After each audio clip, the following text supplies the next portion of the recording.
I am Professor L.B. Gaikwad, who is teaching today the poem Night of the Scorpion. बघा, night of the scorpion म्हणजे विंचवाची रात्र. ही कविता निझिम इझेकिल यांनी लिहिलेली आहे. आता ही का लिहिली त्यांनी कविता, तर त्याचं आपण स्पष्टीकरण करूया.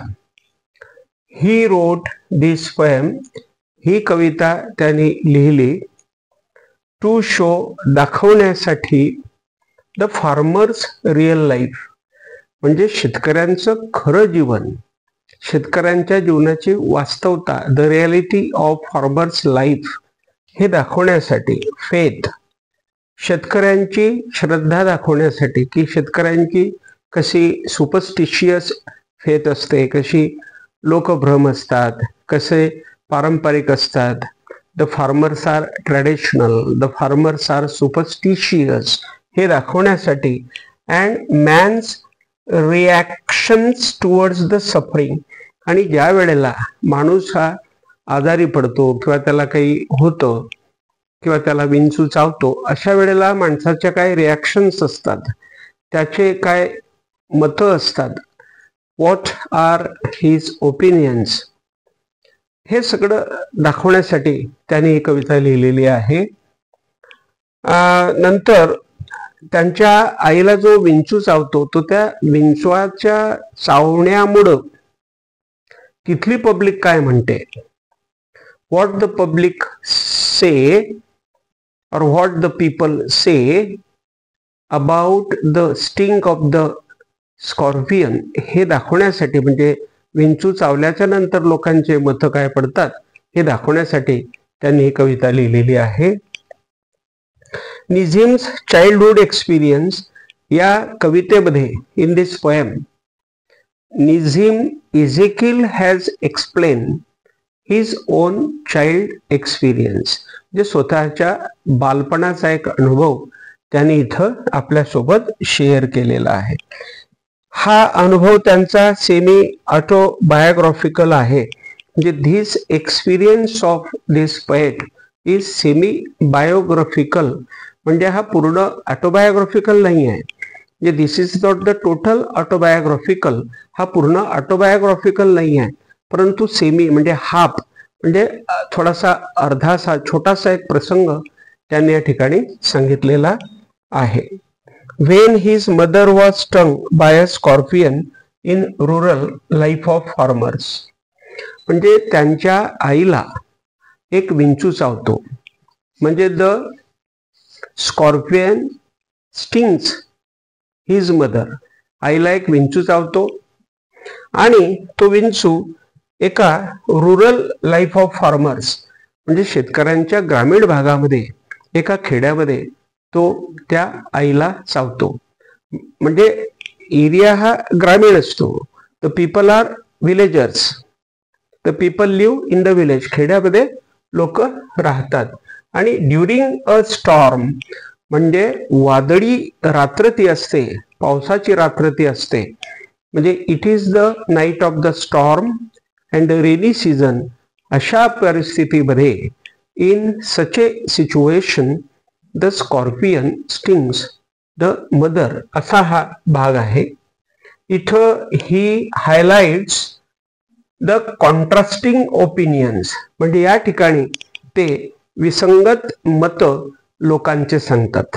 म्हणजे काही लोक काही बोलतात, काही लोक काही बोलतात, म्हणजे some people speak differently, some people speak this or that, असे वेगवेगळ्या प्रकारचे opinions, the different type of opinions have been shown by him, त्यांच्याकडून दाखवण्यात आलेले आहेत.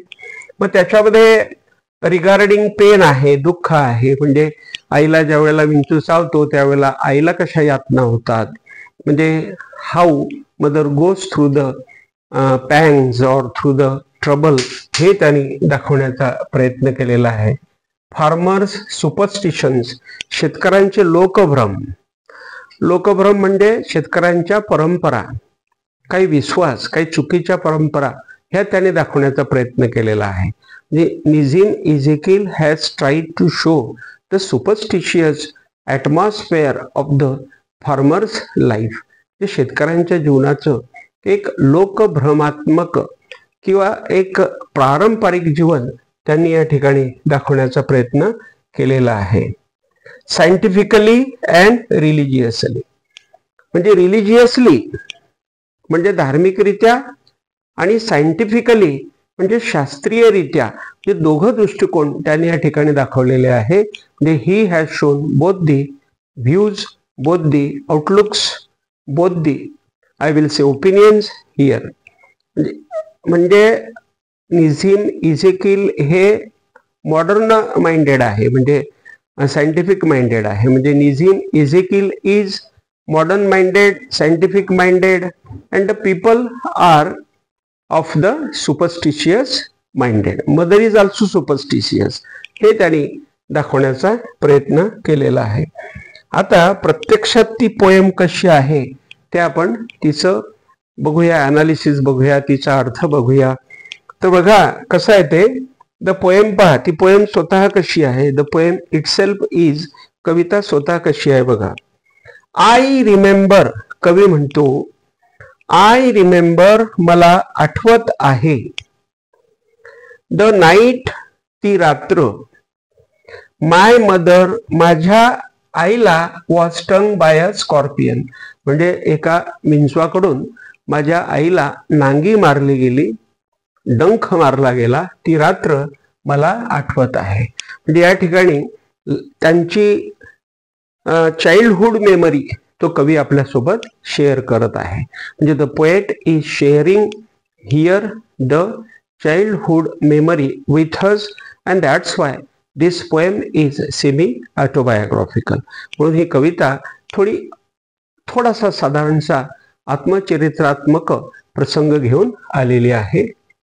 तर 10 hours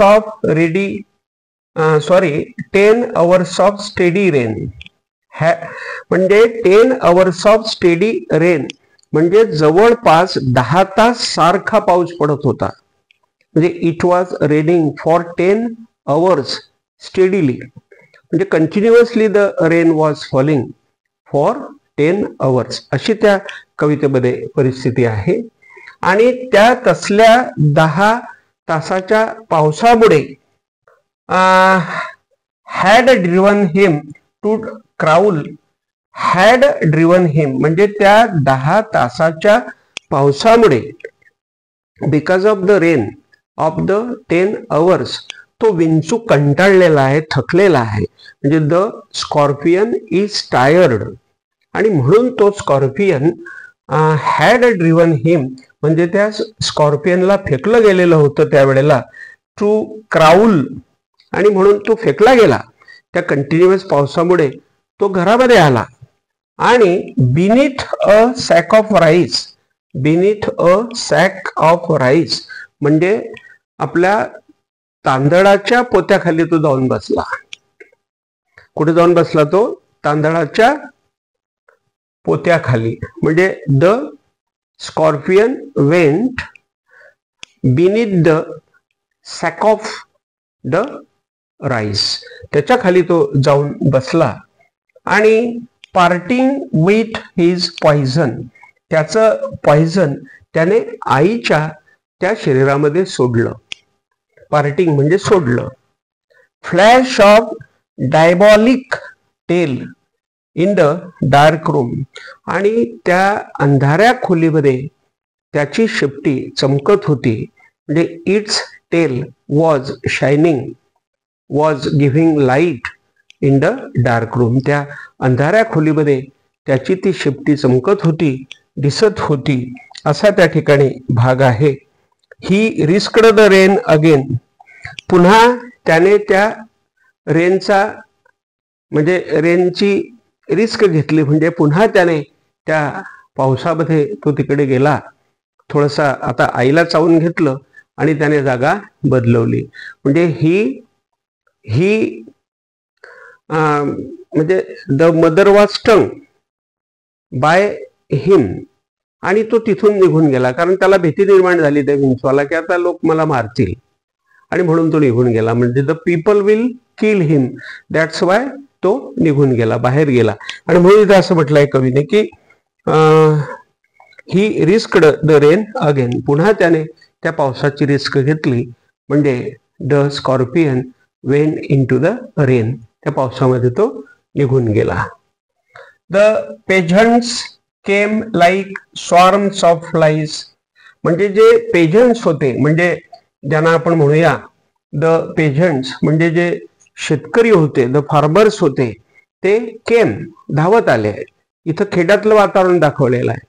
the poet has shown the village life, म्हणजे खेड्याचं जीवन दाखवलेलं आहे की खेड्यातले लोक किती एकमेकांना कोऑपरेटिव्ह असतात.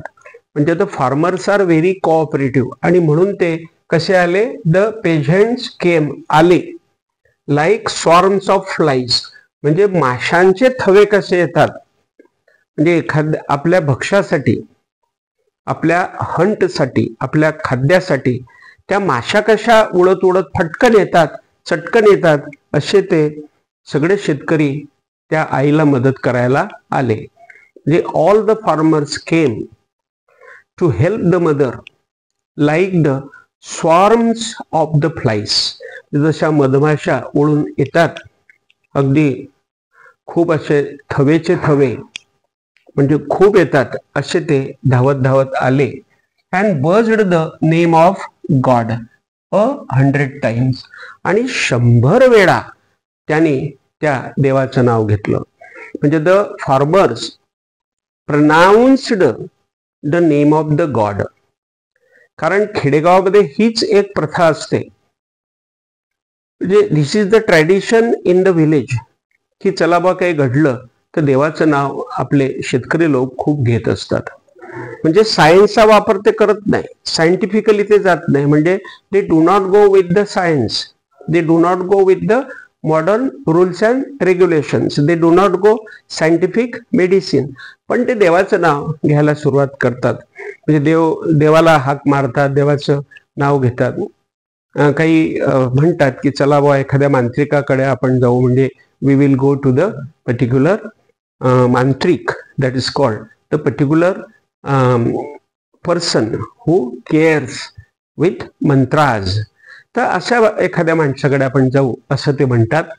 आणि म्हणून त्या लोकांनी डायरेक्टली देवाचं नाव घ्यायला सुरुवात केली, आणि तेही 100 times, म्हणजे त्यांनी एक जप सुरू केला, 100 वेळा देवाचं नाव घेतलं. कशासाठी घेतलं? To paralyse the evil one.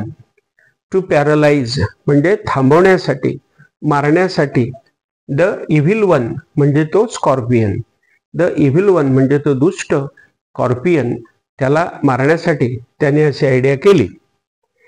With candles and with लॅन्टन्स, म्हणजे विथ कॅन्डल्स म्हणजे मेणबत्त्यांसह, अँड विथ लॅन्टन्स म्हणजे कंदिलांसह. म्हणजे त्यांनी कंदील घेतले, मेणबत्त्या घेतल्या.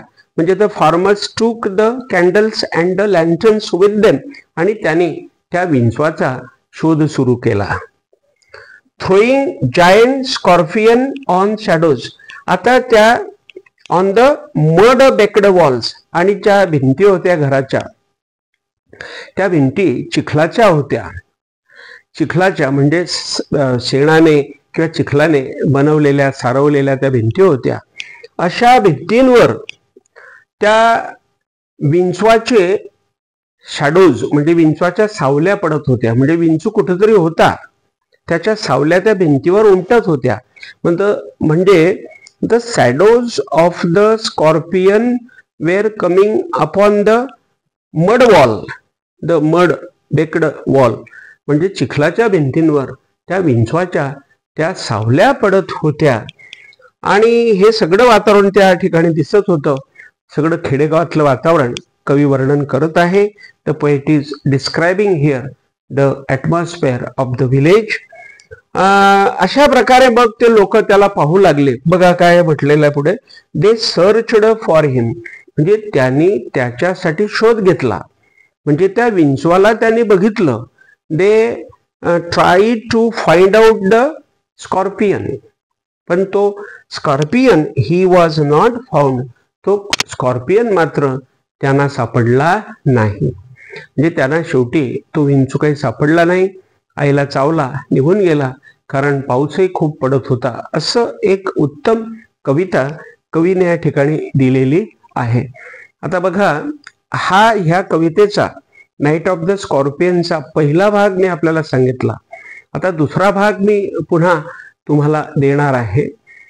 आता हा भाग आपल्याला कसा वाटला याच्याबद्दल मला सांगायचं आहे. खूप शेअर माझे हे व्हिडिओज करायचे आहेत.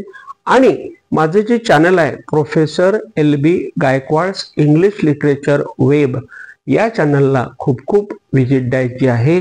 एवढं बोलतो, आपल्याला विनंती करतो आणि थांबतो. Thank you very much.